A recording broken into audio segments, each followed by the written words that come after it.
आज की ये जो press conference Kashmir anglers club ने ऑर्गेनाइज़ की है, तो इसमें हमारे बहुत सारे यूथ्स, हमारे सीनियर खज़र मोहम्मद कोतरू हैं और बहुत सारे एंगलर्स और भी जुड़े हैं इसके साथ। मुद्दा मकसद यही है कि जो हमारी स्ट्रीम्स हैं जहाँ पे ट्राउट फिश पाए जाते हैं वो ख़त्म होते जा रहे हैं, और जो इसके मसाइल हैं, जो इसके इश्यूज़ हैं, जो डिपार्टमेंट इसको देख रहा है तो उनको भी एक्टिव होना चाहिए।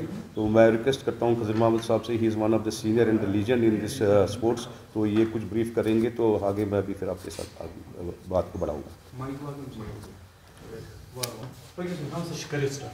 Welcome all of you here. हम आपको तहे दिल से आपका शुक्रिया अदा करते हैं कि आपने अपना कीमती वक्त निकाल के इस इवेंट को कवर करने के लिए अपने आप को यहाँ पे हाज़िर किया है। The issue which we want to really discuss here, ये एक बहुत बड़ा सीरियस क्योंकि जो पॉलिटिकल इवेंट्स हैं ये होते रहते हैं, मगर ये हमारे हेरिटेज का सवाल है। जो हमारे स्ट्रीम्स है इनको इतना इग्नोर किया गया है फॉर लास्ट 2 डेकेड्स कि जो आपने 2014 का सैलाब देखा, it is because of the negligence of the department that they have ruined our streams. Kashmir was known to be the anglers paradise. आज की डेट में ये पैराडाइज नहीं रहा, ये हेल रहा है। As per fisheries department data हमारे पास 150 बीट्स है। बीट मीन्स कि जैसे हमारे लेदर है, it is divided into sections and each section उसका एक नाम दिया गया है। जैसे हमारे पहलगाम, अगर आप पहलगाम स्ट्रीम ले लेंगे तो उसमें मतलब जैसे आड़ू है, आड़ू एरिया जो है ये इन्होंने डिवाइड किया है इनटू 2 पार्ट्स, अपर आड़ू एंड लोअर आड़ू, और उसी हिसाब से ये परमिट इशू करते हैं। As per their number, we have got 150 beats. और आज की डेट में आपको ये ताज्जुब होगा कि 150 बीट्स में से hardly 20% are functional, rest are all dead. अच्छा, जो हमारी Kokernag Asia's largest trout producing ये फॉर्म है, as per fisheries data, we produce 10 million fishes every year per annum.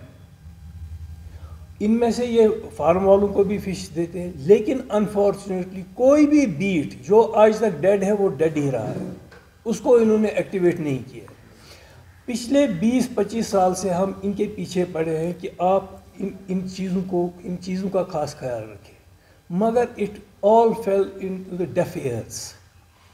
अब मसला ये है कि जब से ये फार्म फिशिंग यहाँ पे कश्मीर में स्टार्ट हुई है, ऑन पेपर्स में भी there will be hundreds of farms, क्योंकि आप लोगों को ये पता नहीं है, ये इनसाइड इनको पता है। On ground there will be very few fish farms.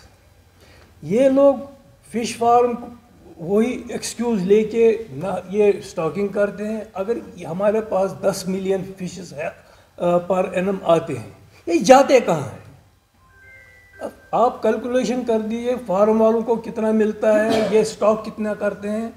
और हमने इनको एक प्रेजेंटेशन दी थी कि आप ऐसा करें, जब आपको ये बीट्स में मतलब स्टॉकिंग करनी है, आप एंगलर को साथ लीजिए, क्योंकि angler knows the best spots where to stock. ये नहीं है कि जहाँ पे आपने मर्जी है तो वहाँ पे डाला, फ़ोटो शूट किया और निकल गए। इससे हमारा मतलब जो हमारा हेरिटेज है या हमारा इकोसिस्टम है वो इतना डिस्टर्ब हो गया। आप देख लीजिए कि कोई केयर नहीं करता है। हमारे स्ट्रीम में जितनी भी कूड़ा करकट है वो इसी में डाला जाता है, विच इज़ मोस्ट अनफॉर्चुनेट, क्योंकि कोई इसको देखने वाला नहीं है। अभी मैं आपको एक एविडेंस दिखाऊंगा वेरीनाग की। Verinag is suppose to be the most VIP beats meant for VIPs, catch and release. वहाँ पे आप मछली पकड़ सकते हैं और उनको वापस छोड़ना है। सरकार को हमने काफ़ी प्रेजेंटेशन भी दी, हमने मिनिस्टर्स को भी इसमें इन्वॉल्व किया, बट आज तक न सरकार ने कुछ किया है और न डिपार्टमेंट वैसे भी कुछ नहीं कर रहा है। जैसे आज की ये मीटिंग का निकाह था कि इन स्ट्रीम्स को और जो ये स्पोर्ट्स एंड ट्राउट फिशिंग का, इसको कैसे आगे बढ़ाया जाए हमारी यंग जनरेशन के लिए। खजर महमूद साहब ने तो आपको ब्रीफिंग में बता दिया। अब हमारी यही मैसेज आज के दिन डिपार्टमेंट को जाती है कि वो इस पर अमल करें। जो कंसर्न अथॉरिटीज़ हैं, मिनिस्टर हैं, हमारे कमिश्नर साहब हैं, डायरेक्टर साहब हैं, जो इनकी एनुअल फंडिंग होती है उसमें से वो इस पर खर्चा करें, इन स्ट्रीम्स को बचाया जाए। जहाँ पे मैन पावर की कमी है वहाँ पे मैन पावर लगाया जाए और जो पोचिंग वगैरह है इसको एड्रेस किया जाए।